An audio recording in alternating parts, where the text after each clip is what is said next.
Hello everyone, I am मोहित भाटी। हम लोग इस वाले वीडियो में यार काफ़ी एलिमेंट्री क्वेश्चन को आंसर करना चाह रहे हैं। काफ़ी बच्चे ये इस बात को लेकर तो क्लियर हैं कि मार्क्स लाना कैसे है, ठीक है, पर वो जो कितना लाना है ताकि अपने को अपने वो ड्रीम कॉलेज में जा पाए, समझ में आ रहा है ना। मार्क्स लाना ठीक है भाई, अपने पढ़ रहे हैं, अपने स्ट्रैटेजी से पढ़ेंगे, इन सब पे बात कर चुके हैं, पीछे वीडियोस है ना, हम लोग बात कर चुके हैं इस पर अब कितना मार्क्स लाने से अपने को, कितने मार्क्स से अपने को पर्टिकुलर कॉलेज मिल पाएगा जो अपने कॉलेज ड्रीम कर रहे हैं, इसको लेकर थोड़ा कंफ्यूजन चल रहा है। मतलब कहीं ना कहीं किस मार्क्स पे क्या रैंक और क्या परसेंटाइल स्टैंड करता है ये समझ में नहीं आ रहा है, या परसेंटाइल की मीनिंग को लेकर भी थोड़ा सा क्लैरिटी नहीं आ रही है, ठीक है। कितने मार्क्स से, कितने परसेंटाइल से अपने एडवांस के लिए क्वालिफाई कर लेते हैं, इसको लेकर थोड़ा क्लैरिटी नहीं आ रही है। तो कहीं ना कुछ चीज़ों को लेकर टारगेट करने में अपने को दिक्कत आ रही है, तो अपने उन सबको लेकर क्लियर करना चाह रहे हैं, ठीक है ना।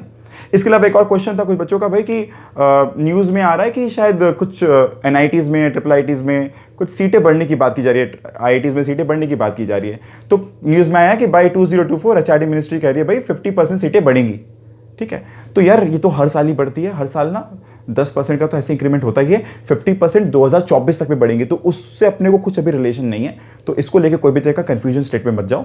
जो है भाई अपने पास अभी वो लगभग कुछ 13,500 सीट्स है IITs की, और करीबन 21 NITs है, उन पर बहुत सारी स्ट्रीम्स हैं, उन पर बहुत सारी सीटें हैं, सबको लेके बात करो। अभी क्या बढ़ेगा नहीं बढ़ेगा उस पर भी बात नहीं करते हैं, ठीक है। तो शुरुआत करते हैं वीडियो का। परसेंटेज और परसेंटाइल में रिलेशन क्या है। तो भैया पहले तो परसेंटेज सबको पता है कि परसेंटेज क्या होता है, टोटल मार्क्स जो अपने लाए आउट ऑफ टोटल मार्क्स, अपने जो मार्क्स आए total out of total marks, मान लेते हैं अपने लाए 180 आउट ऑफ 300, बिकॉज भाई जेई अब तो 300 मार्क्स की हो रही है ना, पहले 360 की थी, अब तो कितने की हो रही है, 300 की हो रही है। तो 180 by 300, 300 into 100 is equals to your percentage.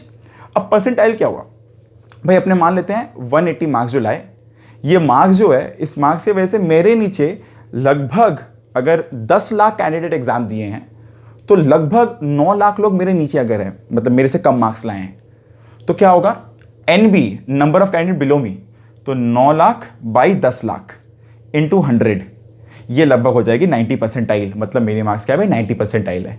मतलब हम लोग 90 लोगों को अपने से पीछे कर चुके हैं। मतलब अगर हम लोग सोच के चले कि 100 लोग अपीयर किए तो 90 लोग मेरे से पीछे हैं। ये हो गए परसेंटाइल की मीनिंग, ठीक है।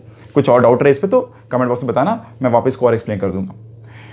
अब अपने को जनरली लास्ट ईयर का अगर स्टैट्स देखा जाए एडवांस का, तो लास्ट ईयर के स्टैट्स के बेस पर हमने अगर जनरल कैटेगरी के थे तो 89.75 परसेंटाइल आना था अपने को एडवांस के लिए अपीयर करने के लिए। मतलब अगर जेई मेंस में अपने इतना लाते हैं परसेंटाइल तो अपने एडवांस में अपीयर कर सकते हैं। ये परसेंटाइल है, ये लास्ट ईयर का है जनरल कैटेगरी के लिए। अगर अपने EWS में तो इतना, OBC में इतना, SC में इतना, ST में इतना एंड सो ऑन। समझ आ रही ये जो बातें हैं, ये इसका मतलब ये हुआ कि अपने एडवांस में बैठ सकते हैं। अब ये कैसे बनाया गया है, क्राइटेरिया सेट किया गया कैसे, जो ऊपर वाले 2.5 लाख बच्चे होते हैं, जो जेईई मेंस में ऊपर के 2.5 लाख रैंकर्स जो होते हैं, उनको उठाकर बोल दिया था भाई अपने जाकर बैठ सकते हैं IIT के लिए।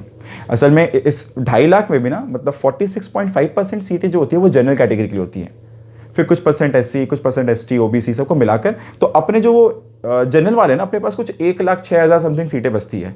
तो अगर 1,06,000 समथिंग सीटें बचती है तो मतलब अपने को उस जनरल कैटेगरी, ओवरऑल कैटेगरी में टॉप 1 लाख के अंदर आना है, मतलब लगभग 90 परसेंटाइल के ऊपर ही रहना है। तो एक तरह से 90 परसेंटाइल लाए तो अपने एडवांस में बैठ सकते हैं, पर इसका कोई रिलेशन NIT के एडमिशन से नहीं है।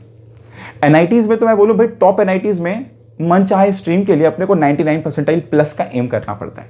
अब ये कैसे आएगा, ये कितने मार्क्स से आती है, तो भाई देख लो 336 से 360 का जो रेंज ऑफ मार्क्स होता है, ये अपने को लगभग 1 से 20 का रैंक दिया था लास्ट वाले जेईई मेंस के बेस पर बात कर रहे हैं अपने, ठीक है। अब तो 300 मार्क्स की हो गई ना, तो सब थोड़ा सा करस्पॉन्डिंग थोड़ा कमेगा, ठीक है। परसेंटेज अगर निकालो तो 2-4% का ऊपर नीचे होने वाला है ना।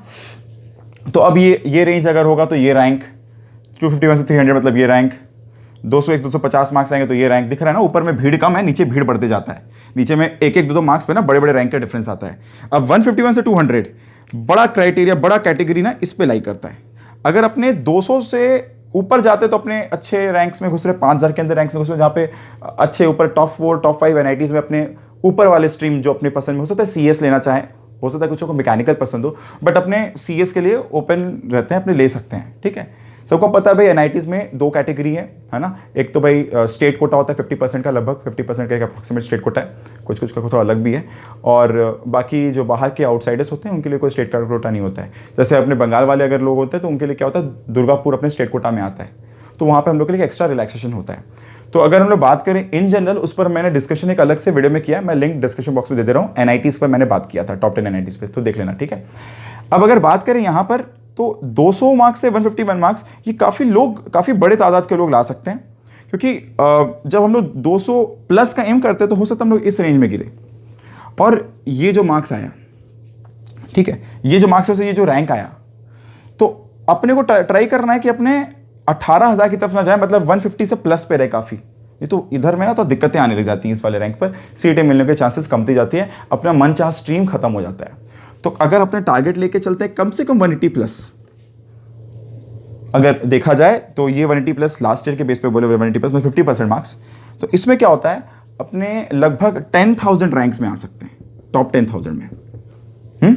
अब इस टॉप 10,000 में जो कॉलेजेस आती हैं इस 10,000 के अंदर में, उसमें वो कुछ ऊपर के 4-5 एनआईटीज़ में कुछ काम की स्ट्रीम्स मिल सकती है। हाँ, ये ज़रूर है, 10,000 रैंक आते थे ना, ऊपर के कॉलेज की सीएस की स्ट्रीम खत्म हो जाती है। अपने को ट्राई करना है जितना हो पाए 10,000 से अंदर, 8,000 की तरफ जाने का, बट 10,000 के अंदर तो रैंक लाना ही है कंपल्सरी, इसके ऊपर नहीं जाना, ट्राई करेंगे, मतलब 180 प्लस मार्क्स लाना ही है कम से कम। सिमिलरली अगर बोला जाए अब 300 मार्क्स का हो रहा है, तो लोग 150 या फिर बोल सकते हैं 160 प्लस मार्क्स अगर लाते हैं तो सेम क्राइटेरिया में हम लोग एंटर कर सकते हैं, ठीक है, अभी के सिचुएशन में।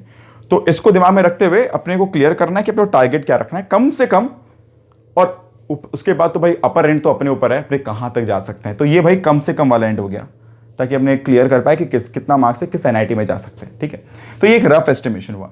जिन बच्चों को ये अगर क्लियर हो कि भाई परसेंटाइल क्या होता है, रैंक क्या होता है, और मार्क्स पे किस मार्क्स पे क्या रैंक मिलता है, तो भाई अपने को ना उसी हिसाब से टेस्ट में परफॉर्मेंस अपना चेक करते रहो, और देखो भाई जिस कॉलेज के अपने एम कर रहे हैं, अपने उस मार्क्स रेंज में एंटर कर पा रहे नहीं पा रहे, when you are giving full test and part test, ठीक है।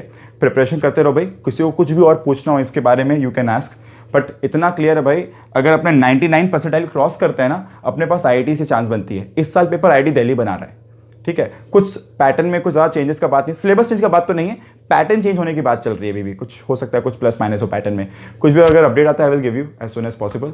कीप वॉचिंग, कुछ भी डाउट हो put down your doubt in comment section, will try to answer them as soon as possible. Thank you.